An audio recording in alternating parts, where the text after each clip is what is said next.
গ্রাম দেশে গিয়ে নিজ হাতে গাছ থেকে আম ছেঁড়ার মজাই আলাদা। তো হ্যালো এভরিওয়ান, কি অবস্থা সবার? Welcome to my page Tisha's blog. এই গরমে গ্রাম দেশে গিয়ে গাছ থেকে আম পাড়ার মজাই আলাদা। আপনারা তো আমার আগের ভিডিওগুলোতে দেখেছেন যে আমি আমার মাসি শাশুড়ির বাসায় গিয়েছিলাম বেড়াতে। তো ওইখানে ওনাদের একটা আম গাছ ছিল, আপনাদেরকে বলেছিলাম। তো এটাই হচ্ছে সেই আম গাছ যেখান থেকে আমি আম পাড়ছি। আজই আমরা পটিয়া থেকে বাসার দিকে রওনা দিব। তাই আমি চলে এলাম আম পাড়তে, বাসায় আম নিয়ে যাব বলে। আমাদের শহরে টাকা দিলে কিন্তু অনেক আম পাওয়া যাবে, কিন্তু এখান থেকে নিজ হাতে নেওয়ার যে শান্তি, ওইটা কিন্তু ওইখানে পাওয়া যাবে না। তাই আমি আম নিতে নয়, শান্তি নিতে চলে এসেছি এখানে। আর এখন আঙ্কেল চলে এসেছে আমাকে আম পাড়তে সাহায্য করতে। যদিও আমগুলো অনেক কাছে ছিল, ছাদ থেকে একদম হাত দিয়ে নেওয়া যাচ্ছিল, তবু আঙ্কেল আমাকে সাহায্য করছে।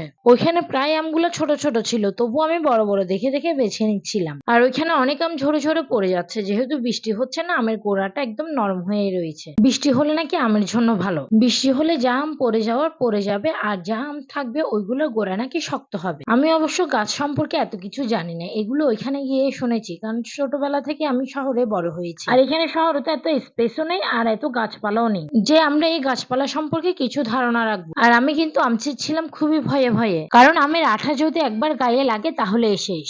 কারণ এইরকম একবার আমার হাজবেন্ডের হয়েছিল, আম পাড়তে গিয়ে আমের আটা সবগুলা মুখে পড়েছে আর মুখটা একদম লাল হয়ে গিয়েছিল। ভাগ্যিস চোখে পড়েনি, না হলে তো কেলেঙ্কারি হয়ে যেত। তো এই তো কথা বলতে বলতে আম পাড়া প্রায় শেষের দিকে। আমি অনেকগুলো আম নিয়েছি, কিন্তু আরো নিতে চাচ্ছিলাম, কিন্তু আঙ্কেল বলছিল যে এখন তো সব ছোট ছোট, এখন নিও না, আমি তোমাদের জন্য বাসায় নিয়ে যাব। তবে আমার আম পাড়ার এই এক্সপিরিয়েন্সটা খুব মজার ছিল, আর আমি আমার এই এক্সপিরিয়েন্সটা সারা জীবন মনে রাখবো। তো এখন আম পাড়া শেষ, এখন আমগুলো নিয়ে বাসায় চলে যাব। এই তো আমরা সবাই মিলে গাড়িতে উঠেও পড়েছি।